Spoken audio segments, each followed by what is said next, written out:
Что случилось после операции? Можете рассказать на кыргызском?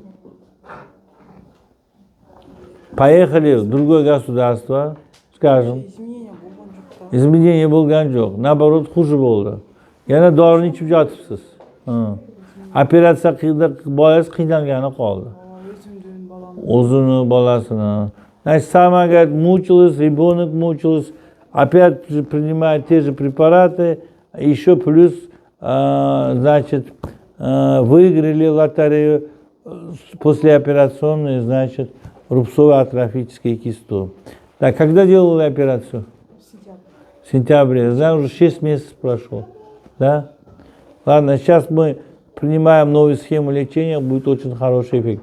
Demek, yangi davo uslubini qo'llayapmiz. Bu avval kelgan bizga, yaxshi natijaga kelgan. Bugun bepul ko'radigan kunimiz. Shu puli mablag'i bo'lmasdan kela olmagan ekan.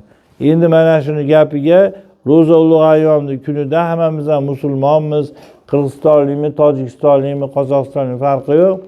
Shu sizga, men qarang, 4 kun bepul yotib davolanish. Lekin unga erishish uchun 1 kunga bo'lsa ham to'laysiz. Tushundingiz? Yo'q, mayda kelaylik.